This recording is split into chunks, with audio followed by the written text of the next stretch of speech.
Hey guys, so I decided to do a compilation video of a Hell Gollux run and Hard Magnus run in one video because they're both unsuccessful runs. So yeah, I normally, well, I'm used to doing stuff on the Xenon where it's either I just have to do one or two tries just to get it perfect in order to make a video out of it, and then I upload it. I rarely ever put a video up where I haven't actually successfully done something. The only exception to that would be the Hell Gollux no buff video that I did without spawn control a few weeks ago. But I just feel I haven't really had the opportunity to sit down and talk about stuff for a while. So yeah, well, I don't really count the cubing one as that sort of thing because we're actually focusing on doing something within the game. But yeah, so this is sort of a combination video of what I think of the Corsair, why I'm doing like a combined video instead of bringing out two individual videos of successful runs. But there's kind of a point that where the Corsair's at, I don't really feel like taking it further in terms of spending real money because it's sitting at a 2 mil clean range and it can't do this boss and it can't do Hard Magnus, and I think that's a bit of a joke. So yeah, but I also just want to talk about stuff that's going on with me and why I've been putting out more videos with just music in the background rather than what I am more commonly used to doing, which is doing audio commentary with specific metal content. So yeah, the Corsair's going okay. It is fun doing stuff on it, but it's limited compared to what I can do with the Xenon, and I find the Xenon more fun, especially after its buff, where I pretty much cap with everything other than my rockets or my hypergram field. So yeah, it's just fun to go around and do different bosses each day and not really have to be concerned about whether I'll win or not because I already know the result. So yeah, it's interesting. It's fun having the Corsair with a 2 mil range because I thought it was something that I'd never do with low fat back when I used to play it, and then I thought it was never going to happen when I moved to the Xenon and played it instead of the Corsair. So yeah, it's nice to have it at that point and be able to see what it can do in its current form, and really just be able to experience it and think about ways in which it could be improved ever so slightly. With the whole character balancing that they're going on with, they seem to be ignoring pirates completely, and they're probably the ones who need it the most out of every class. So yeah, it's kind of disappointing to see it that way, but on the other hand, I'm just kind of glad that I would have been disappointed if I'd spent the same amount of money that I spent on the Xenon on the Corsair and just seen that it wouldn't have the same result. So it kind of just demonstrates the point of why people play some classes rather than others. But I'm still happy to put out this video and just sort of show people what it was like. Don't get me wrong, there are people who are able to do these sorts of bosses successfully in the Corsair class, but it's only probably a handful of them. And I think one of them puts out videos. I've watched a couple of his videos, Cheese McNasty, and yeah, he's got a pretty high range. I think it's comparable to what my Xenon's pure ranges, and yeah, it's pretty cool seeing what he can do with his Corsair. But sadly, I can't do it on this one because as much as I'd love to just go through the same bosses that I do on the Xenon on the Corsair and do similar sort of stuff, unless it becomes easier to get cubic chaos blades, and I can just pretty much Meister cube all of my gear to have 2 or 3 lines of decks per equip, because everything's pretty much unique or legendary, and like my secondary's done, my emblem's done, my weapon's done.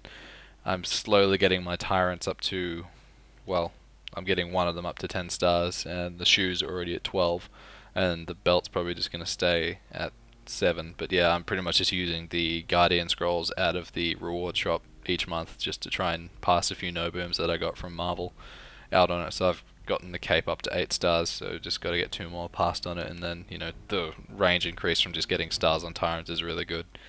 So I'm focusing on that as well. So yeah, it's I don't know, it's as much as I'd love to tip more money into the Corsair just to see what it's able to do, there's not the gain that you can get back, and especially just the way that Nexon have made the game. You know, like people say, it's still pretty pay to win, and I agree with that.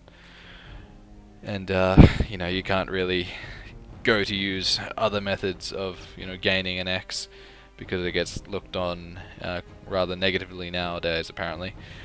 But you can't really help it when they've turned it into this sort of situation where, you know, if you don't want to spend real money on NX, you really only have one other option, and you better not tell people that you do it or you'll get in trouble for it. And which is leads me on to my next point. I'm kind of disappointed that I haven't actually been told whether this is completely true or not, but it's what I've been led to believe by someone asking me whether I have committed any illegal activities in regards to me applying for MLC. Someone came to investigate me as a person, because apparently they didn't feel completely confident that I was squeaky clean. And yeah, just the fact that I was pretty much looking for other ways to secure NX rather than frequently, you know, using my own money, which I was completely fine with using. You know, I don't really regret spending the amount of money that I have on this game for the character that I've made. I'm pretty happy with it, and nowadays I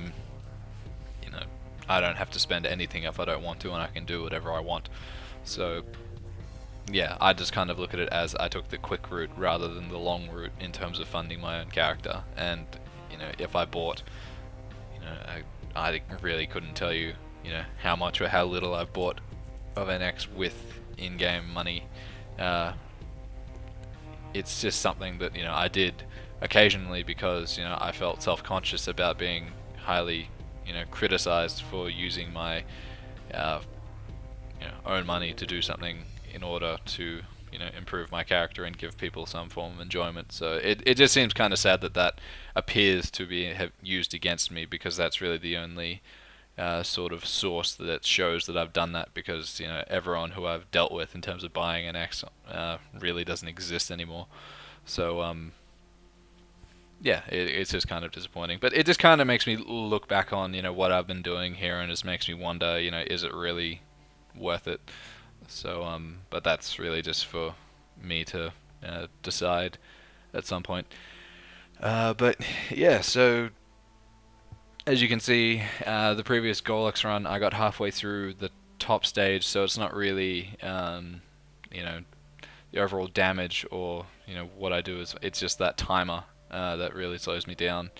And I find, you know, if Corsairs were to have some point of, well, you know, even just something as simple as, well, just to rip off, you know, everything else that's been given a shadow partner, just, you know, give it like, I don't know, like a Octopus Ink outline that kind of acts as a thing that does, you know, similar to what the Xenon does, where it's, you know, only a fraction of, you know, it hits 35 mil instead of 50 mil for cap, and, you know, that sort of thing. You know, even just something slightly as that to give us like an extra 6 to 8 lines for, you know, the skill that I'm using there on Battleship, and then, you know, giving us an extra line for rapid fire. It would really just improve the character. You know, I think mobility is fine, there's nothing wrong with it. I'm able to dodge Magnus with what he's doing. You know, it just gets a bit difficult sometimes, you know, if he seals you and you don't have you know, anything to unseal yourself. I'm referring to, when I can remember what the skill's called, Hero's Will, that's what it's called. I was going to say Maple Hero, I'm like, no, that doesn't make sense. But yeah, so that's the only issue where I found that I was dying, or if I just wasn't able to get away quickly, or, you know, stuck between, you know, a green and a fast blue or purple coming down. But yeah, so I don't know, I found it fun doing this, but it was just disappointing not to get the success of it. But yeah, so another thing that's been really leading to me putting you know, just music instead of commentary in the background has been just, I've been pretty busy in terms of working, because things have come up where the second half of this year was supposed to be a lot quieter than the first for me, because if you've been watching my videos for a while, you'll recall how, you know, I've been saying that I've been working more and doing my well, the last year of my university degree at the same time, so it's just kind of chaotic. It's turned out that I'm having to work more in the latter half of this year as well, so it's good because it means more money for me, but it's just in terms of like having time to do other stuff, I find it very limiting. And yeah, so the stuff that I was like saying that I was going to be doing, like Oz Tower and that sort of thing, I have been doing Oz Tower, but the highest I've gotten up to 42F.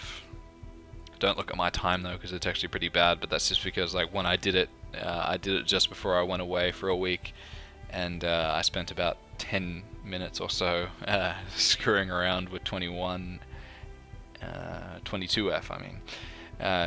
Yeah, so it was just because of some time wasting. Either with the cloud stage, I either go straight through it, or I spend time really just missing the platform just slightly. So yeah, so I might get around to doing Oz Tower eventually. I would like to at least see Dorothy before the Oz Tower update hits GMS.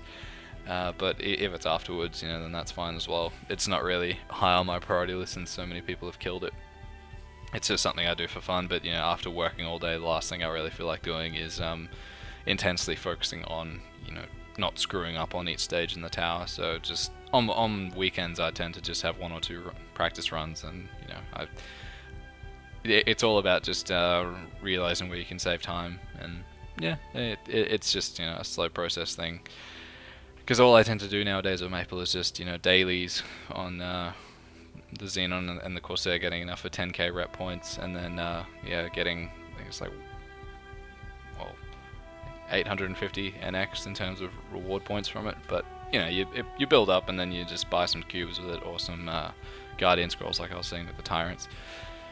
So yeah, that's it's good to be busier with work, because at the end of my degree, at the end of October, there's just a kind of not life decisions to make, but it's just kind of like, what do I want to do next, sort of thing. So there's kind of 3 options on the cards, and it's either save up for a trip to the US and catch up with some people that I've just mainly met through Maple, but some people who I'd like to meet in real life because I've known them for so long, and then go to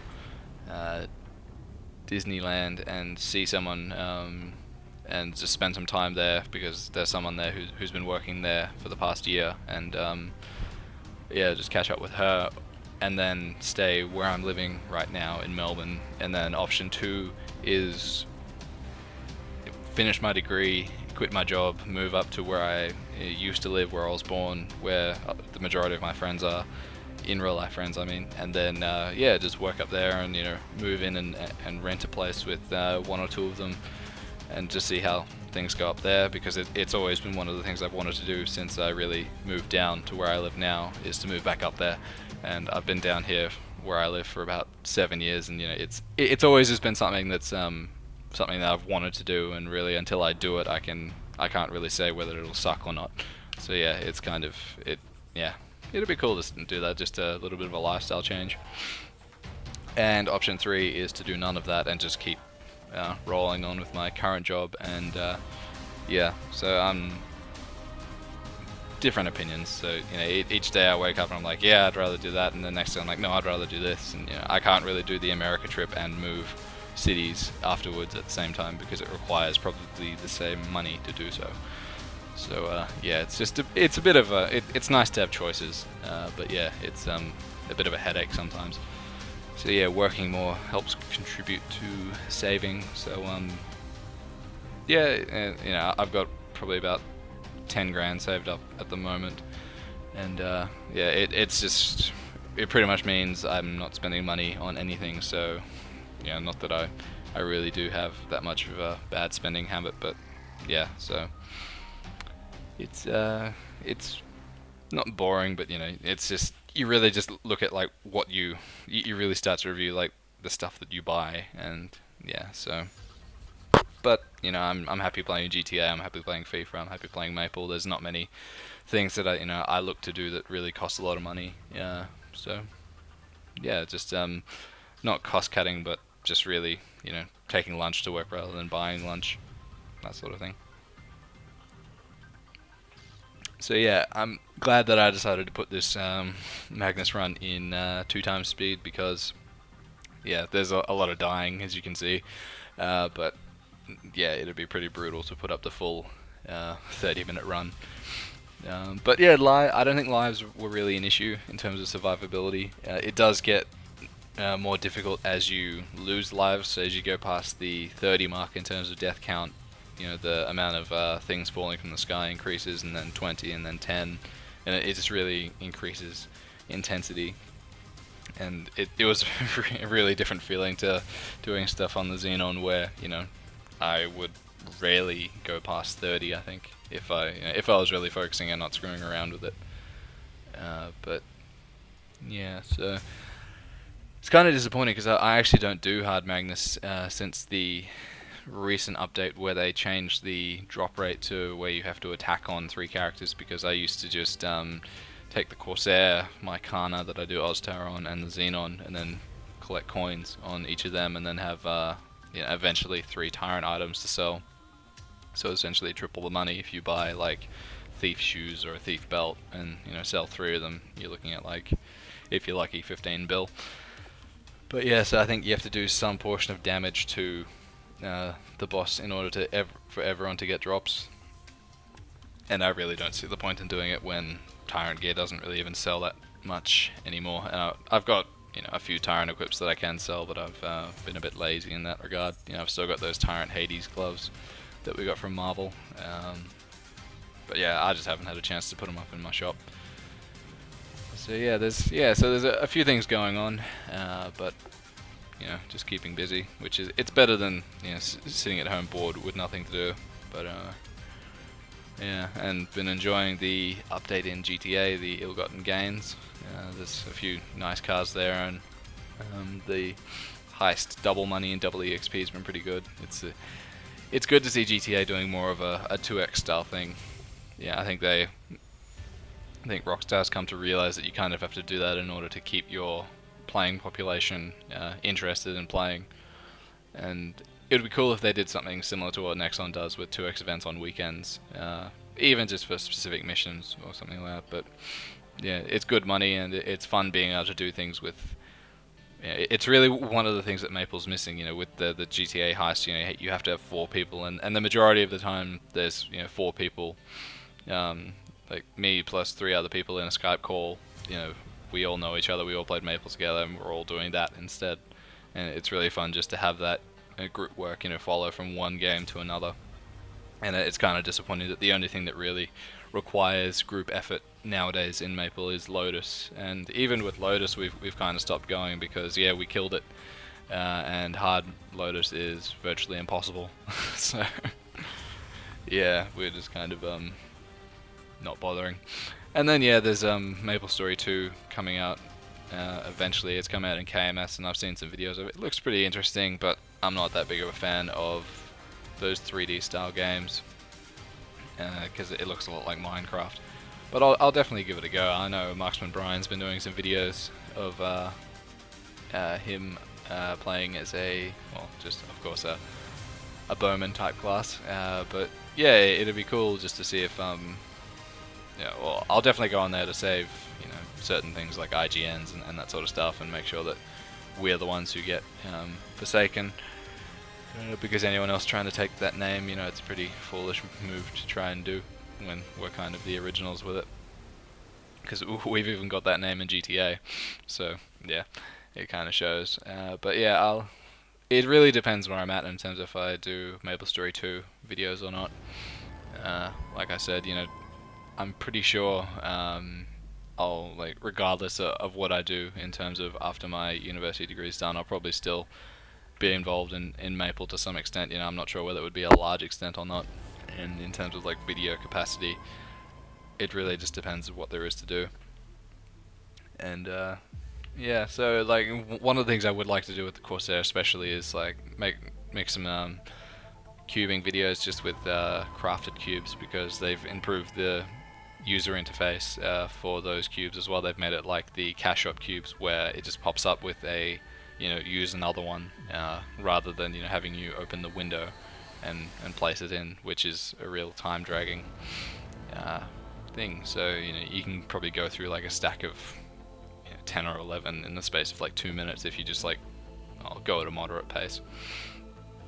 So yeah, it really just depends on that sort of on Meister cubes, because it's somewhat difficult to get them in the FM, because like you go looking for them, there's probably like a handful of them, and you need 5 to make a cube. So each day you're looking at like 100 mil for 5 of them. If you get them at 20 mil each, I tend to farm all the other items to make cubes, so it's not really that expensive.